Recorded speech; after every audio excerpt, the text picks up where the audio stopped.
আপনারা জানেন সুন্দরবন কলকাতা এত কাছে থাকা সত্ত্বেও 24 পরগনা এত মানে ইন্টেরিয়ার, দুটো তিনটে নদী পেরিয়ে যেতে হয় এবং সেখানে আমরা প্রায় 20 বছর ধরে কাজ করছি। সম্প্রতি 10 বছর যাবৎ আমরা কয়েকটি প্রায় 30-40টি স্কুলও করেছি এবং এছাড়া নানান রকম হাতের কাজ শেখানো হচ্ছে, ছেলে মেয়েদের হ্যান্ডিক্রাফট ট্রেনিং দেওয়া হচ্ছে, স্বনির্ভর করা হচ্ছে। তারপরে আমরা সেলাই মেশিন দিয়ে টেলারিং ট্রেনিং সেন্টার করেছি, শিক্ষা দিয়ে তারা নিজের পায়ে দাঁড়াচ্ছে। এছাড়া আরও নানান রকম কাজে মৎস্য মুরগি চাষ, মৎস্য পালনের যে আধুনিক ব্যবস্থা অর্থাৎ গোপালন, এগুলো সব করাচ্ছে এতে মানুষের আর্থিক উন্নতি হোক এবং গ্রামের মানুষরা স্বনির্ভর হতে পারে। হ্যাঁ, আমাদের এখানকার মাননীয় মুখ্যমন্ত্রী খুব চেষ্টা করছেন যে স্বনির্ভর করার জন্য। আমরা যতটা পারি সাহায্য করছি, সকলের সাহায্য নিয়ে মানুষকে কীভাবে এবং শিক্ষা আমাদের স্কুলেই প্রত্যেকটা স্কুলে ইংরেজিতে পড়া শেখানো হচ্ছে, ইংলিশ উঠে গেছে। আমরা জানি কলকাতা স্কুলের ছেলেরা স্কুল পড়ে, তা নয়, গ্রামের ছেলেদেরকেও এবং প্রাইমারি স্কুল থেকেই আমরা ইংরেজিটা শেখাচ্ছি। তো এইসব নানান রকম কাজ, হাতের কাজ শেখানো হচ্ছে বিভিন্ন জায়গায়। এদেরকে আমরা এছাড়া কম্পিউটার শেখার বাচ্চা ক্লাস 1 থেকেই আমরা কম্পিউটার শিক্ষার ব্যবস্থা করেছি এদের। হ্যাঁ, প্রত্যেকের স্কুলে কম্পিউটার আছে, পাইটার শেখানো হচ্ছে, যোগাসন করানো হচ্ছে, স্বাস্থ্য সচেতন করানো হচ্ছে, ফ্যামিলি প্ল্যানিংয়ের জন্য চেষ্টা করা হচ্ছে। চ্যারিটেবল ডিসপেন্সারি আছে অনেক জায়গায়, যেখানে বিনা পয়সা গরিবদের ওষুধ দেওয়া হচ্ছে। এসব কাজ আমরা করছি সুন্দরবনে এবং অনেক সহানুভূতিশীল মানুষ এগিয়ে আসছে আমাদের সাহায্য করে। এটার বাইরে দিয়ে একটা প্রশ্ন ছিল, সেটা হচ্ছে যে বাংলাদেশের এই মুহূর্তে যে পরিস্থিতি রয়েছে, আমি দেখলে তো কিছু হচ্ছে না, এটা রাষ্ট্রের ব্যাপার, অন্য রাষ্ট্রের ব্যাপার। আর ভারত রাষ্ট্রে কিছু করতে পারছে না। আমরা তো 100% সহানুভূতি রয়েছে, ভারত রাষ্ট্রের সঙ্গে 100% সহানুভূতি হয়েছে। এই জন্য আমরা এখানে আন্দোলনও করছি এবং বাংলাদেশে আমাদের প্রায় 10টি কেন্দ্র রয়েছে, সেখানে অক্ষতভাবে রয়েছে এবং এখনও ওখানে সেবা কাজও চলছে। যারা আক্রান্ত মানুষ সকল সেবা করছি, আমরা ওখানে যতটা পারছি সাহায্য করছি এবং পুরো সহানুভূতি দেখাচ্ছি এদের। গঙ্গাসাগর আসছে, গঙ্গাসাগর মেলাতে প্রতি বছর সংঘের পক্ষ থেকে প্রায় সুইমার, যারা লাইফ সেভার সুইমার এবং অন্যান্য ভলেন্টিয়ার থাকে 1500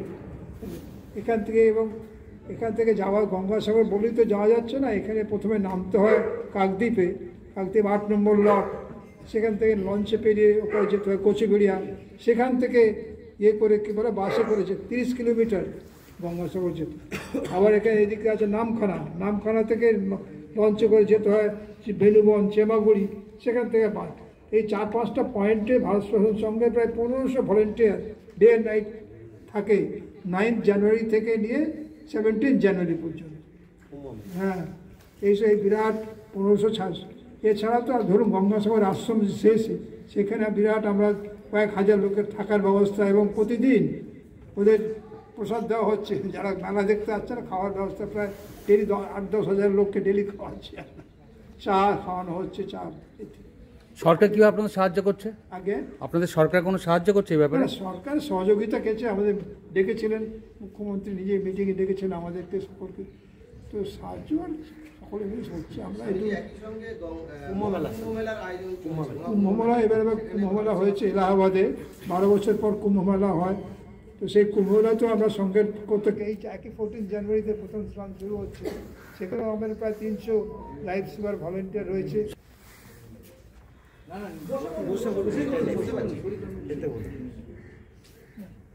তো ওরা তো আমরা প্রায় 300 ভলেন্টিয়ার ট্রেনে পাঠিয়েছি। এখানে সন্ন্যাসী রয়েছে, হাজার হাজার লক্ষ লক্ষ লোক আসছেন সেখানে, তাদের জন্য কয়েক হাজার লোকের থাকার ব্যবস্থা, তাঁবুতে ব্যবস্থা, প্রায় 10,000 লোকের জন্য আমাদেরকে নাম লিখিয়েছেন। এই 1-2 মাস ব্যাপী স্নান চলছে সেখানে। এই প্রচণ্ড ঠান্ডা, আজকে স্বামীজি বলছেন যে এখানে প্রায় 4 ডিগ্রি সেন্টিগ্রেড, সেখানেও তাঁবু করে থাকতে হচ্ছে। নিজেরা রয়েছেন 1 মাস যাবৎ, ভলান্টিয়াররা রয়েছে।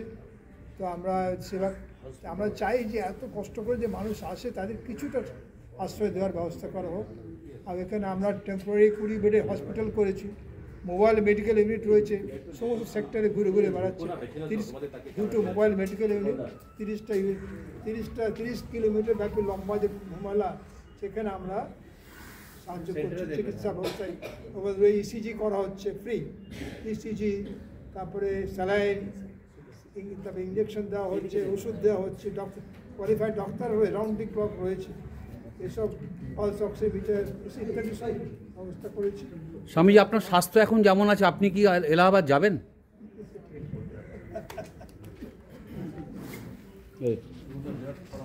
ঠিক আছে তাহলে। এক মিনিট বলুন। স্বামীজির নির্দেশে কুম্ভমেলা চলছে, না গেলে উনি এখান থেকে সব কিছু ব্যবস্থা করছেন। আমরা ওখানে স্বামীজিরা আছেন, আমরাও আবার যাবো। শেষ একটা প্রশ্ন বাংলাদেশ নিয়ে, সেটা হচ্ছে যে পরিস্থিতি বলো।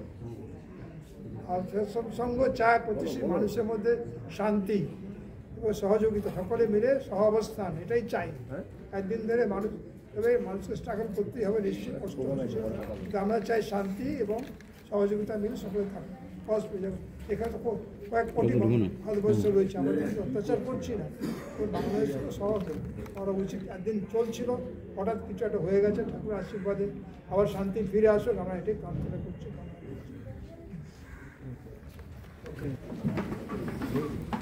अरे महिला के लोग का नाम जरा मेन पीछे रहते कि नहीं